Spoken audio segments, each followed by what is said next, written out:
Okay, now the next step is the last step of transcription. When the desired gene has been transcribed, when the desired message which DNA wants to give to the ribosome has been copied into the newly synthesized messenger RNA. Now, what happens? The chain formation, the RNA formation should stop, and this RNA formation has to stop by the process of termination. So, termination is the third step of transcription. The first was initiation, then elongation, and the final step is the termination. So in prokaryotes, the termination occurs. Just have a look on this picture. I have taken two diagrams here. First diagram is row independent and the second diagram is the row dependent one. Just understand here. What happens in prokaryotes? The termination occurs with the help of a specific protein called row factor. Row. You know the row, row. In physics, you must have studied about the row structure, row symbol. That symbol has been given in your notes. Just see, row is a factor present which binds to the growing RNA and acts as ATPase, adenosine phosphatase to terminate the formation of RNA. So what will happen? This row factor goes and binds to the growing RNA and stops the process of transcription.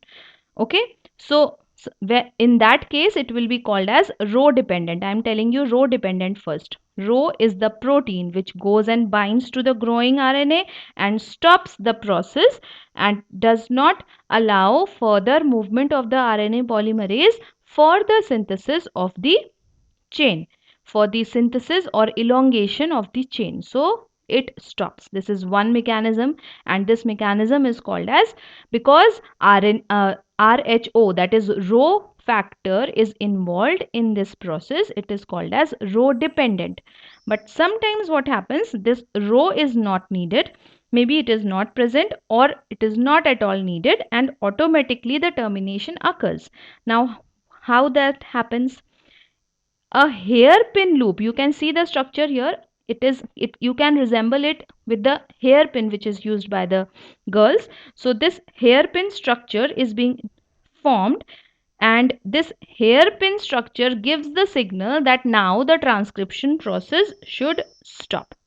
Okay, so this formation of the hairpin loops of the newly synthesized RNA is due to the presence of the GC rich sequence. You can see the palindromic GC rich sequence here, GNC, this kind of binding is present. So this is a unique base, unique property of hairpin loop, that hairpin loop is GC rich, and here what happens, GC rich sequences are formed and they form a hairpin loop structure, and this will give the signal that okay, now the gene which has to be copied has been copied. Now the process of transcription must end and the termination should occur. Clear? So these are the two factors which are governing the termination process. So today we have discussed about sense and antisense strand. We have discussed about RNA polymerase, core enzyme and sigma protein, sigma factor, which is RNA polymerase made up of. According to boards, as far as board is concerned, the antisense and sense strand come in differentiation. Write down the key points of difference. So the one which is being copied will be sense strand, and the one which is being used as a template is the anti-sense strand. Clear? This you will write down, and the direction of the polarity also you will write down. Like the strand which is acting as a template strand is from 3' to 5' direction, and the newly synthesized messenger RNA will be in 5' to 3' direction. Clear? Then other thing that comes is, what is RNA polymerase made up of? Write down the subunits of RNA polymerase. What are the different components of the core enzyme? What is the importance of sigma factor? All these things are being asked in the exam. So that is why I have given you this conceptual knowledge in the very beginning. You need to learn all those functions and the structures properly. So I think this much is enough for today.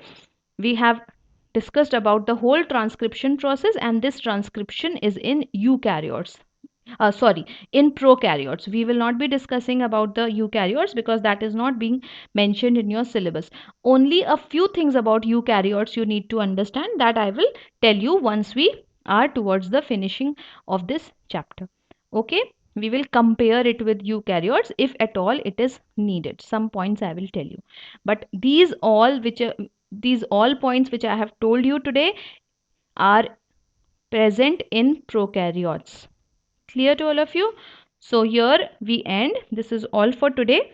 Just read the notes which have been provided, and if you want you can see the book also. Just open up the book to whatever page number it is on the protein synthesis, and you can read it on and see the back questions also for the more information on what type of questions are asked in the boards.